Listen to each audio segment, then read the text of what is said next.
এবার সরকারি কর্মকর্তা কর্মচারীদের জন্য জরুরি নির্দেশনা দিল হাইকোর্ট। একটি ভুলের কারণে যেতে পারে আপনার চাকরি।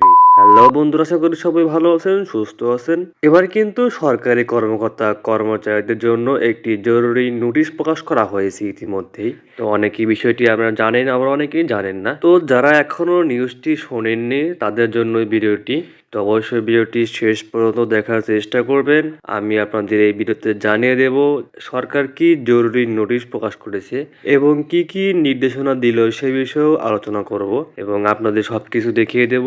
ভিডিওটি ভালো লাগলে চ্যানেলটি সাবস্ক্রাইব করবেন সকল রকম আপডেট তথ্য পেতে। তো চলুন কথা না বাড়িয়ে সরাসরি আমরা মূল বিষয়ে কথা বলি। তো আপনারা কিন্তু স্ক্রিনে দেখতেই পাচ্ছেন, এখানে বাংলাদেশ জার্নাল পত্রিকায় প্রকাশ করা হয়েছে সরকারি কর্মকর্তা কর্মচারীদের জন্য জরুরি নির্দেশনা। নিউজটি প্রকাশ করা হয় 16 জানুয়ারি। তো চলুন দেখে নেওয়া যাক সরকার কি নির্দেশনা দিল।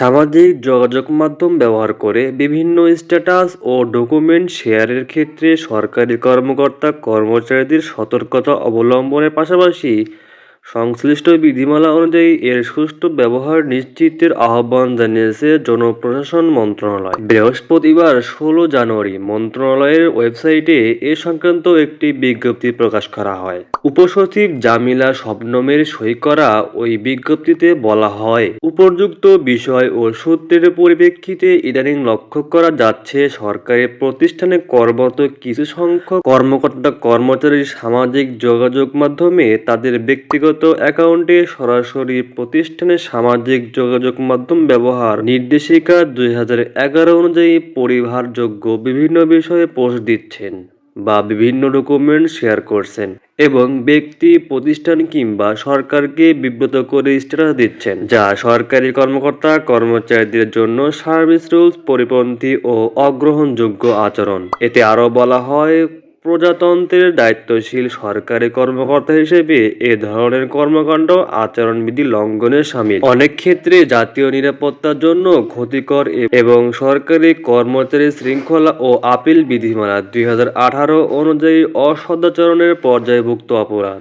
সরকারি কর্মকর্তা কর্মচারীদের এ ধরনের বিভিন্ন ব্যত্যয় পরিলক্ষিত হওয়ায় রেগুলেটরি মন্ত্রণালয় হিসেবে জনপ্রশাসন মন্ত্রণালয় থেকে ইতিমধ্যে বিভিন্ন মন্ত্রণালয় ও বিভাগকে বিধি অনুযায়ী প্রয়োজনীয় ব্যবস্থা নিতে পত্র প্রেরণ করা হয়েছে। এ অবস্থায় বিভিন্ন মন্ত্রণালয় ও বিভাগকে তাদের অধীন দপ্তর ও সংস্থা সহ সব প্রতিষ্ঠানের কর্মকর্তা কর্মচারীদের সরকারি প্রতিষ্ঠানের সামাজিক যোগাযোগ মাধ্যম ব্যবহার নির্দেশিকা 2019-এর সন্তুষ্ট ব্যবহারের বিষয়ে সতর্ক থাকতে নির্দেশনা প্রদান করা হয়েছে।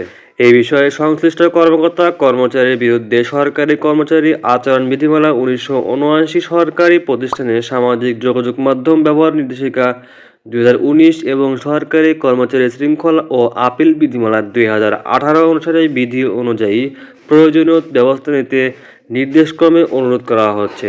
সরকারি প্রতিষ্ঠানের সামাজিক যোগাযোগ মাধ্যম ব্যবহার নির্দেশিকা 2019 পরিবর্ধিত সংস্করণ ও উল্লেখিত নির্দেশিকায় সামাজিক যোগাযোগ মাধ্যমে দাপ্তরিক ও ব্যক্তিগত অ্যাকাউন্ট তৈরি এবং এতে পরিহারযোগ্য বিষয়গুলোর উল্লেখ রয়েছে। এগুলো হলো, সামাজিক যোগাযোগের বিভিন্ন মাধ্যম সরকার বা রাষ্ট্রের ভাবমূর্তি ক্ষুণ্ণ হয় এমন কোনো পোস্ট, ছবি, অডিও বা ভিডিও আপলোড, ডকুমেন্ট করা যাবে না। জাতীয় ঐক্য ও চেতনার পরিপন্থী কোনো রকম তথ্যপত্র প্রকাশ করা থেকে বিরত থাকতে হবে। কোনো সম্প্রদায়ের ধর্মীয় অনুভূতিতে আঘাত লাগতে পারে এমন বা ধর্মনিরপেক্ষতার নীতি পরিপন্থী কোনো তথ্যপত্র প্রকাশ করা যাবে না। সাম্প্রদায়িক সম্প্রীতি বিনষ্ট বা আইন শৃঙ্খলার অবনতি ঘটতে পারে এমন কোনো পোস্ট, ছবি, অডিও বা video upload, comment, like, share করা থেকে বিরত থাকতে হবে। জাতীয় গুরুত্বপূর্ণ ব্যক্তি, প্রতিষ্ঠান বা অন্য কোনো সার্ভিস বা পোশাক হেয় প্রতিপন্ন করে এমন কোনো পোস্ট দেওয়া যাবে না। লিঙ্গ বৈষম্য এবং এ সংক্রান্ত বিতর্কমূলক কোনো তথ্যপত্র প্রকাশ করা যাবে না। জনমনে অসন্তোষ বা অপ্রীতিকর মনোভাব সৃষ্টি করতে পারে এমন কোনো বিষয় লেখা, অডিও বা ভিডিও প্রকাশ করা যাবে না। ভিত্তিহীন, অসত্য ও অশ্লীল তথ্য প্রচার থেকে বিরত থাকতে হবে। অন্য কোনো রাষ্ট্র বা রাষ্ট্রীয় গুরুত্বপূর্ণ ব্যক্তি সম্পর্কে এরূপ মন্তব্য সম্বলিত কোনো পোস্ট, ছবি বা অডিও বা ভিডিও আপলোড করতে এবং শেয়ার থেকে বিরত থাকতে হবে। এছাড়াও নির্দেশিকায় সামাজিক যোগাযোগ মাধ্যম ব্যবস্থাপনার ক্ষেত্রে কন্টেন্ট ও ফ্রেন্ডলি সিলেকশন, সকলকে সতর্কতা অবলম্বন এবং অপ্রয়োজনীয় ট্যাগ, রেফারেন্স বা শেয়ার করা পরিহারের কথা উল্লেখ রয়েছে। এক্ষেত্রে সামাজিক যোগাযোগ মাধ্যমের অপব্যবহার বা নিজ অ্যাকাউন্টের ক্ষতিকারক কন্টেন্টের জন্য সংশ্লিষ্ট কর্মচারী ব্যক্তিগতভাবে দায়ী হবেন এবং সেজন্য প্রচলিত আইন ও বিধিবিধান অনুযায়ী ব্যবস্থা নেওয়া হবে বলে জানিয়েছেন। তো বন্ধুরা, আপনারা কিন্তু স্ক্রিন দেখতেই পেলেন, তারা এখানে 8টি শর্ত দিয়েছে। শর্তগুলো কিন্তু আপনারা ভঙ্গ করলে আপনাদের চাকরি বিপর্যয় ঘটবে এবং চাকরি থেকে বিচ্যুতিকরণ করা হবে বা জরিমানা করা হবে। তো ভিডিওটি ভালো লাগলে চ্যানেলটি সাবস্ক্রাইব করুন। ধন্যবাদ।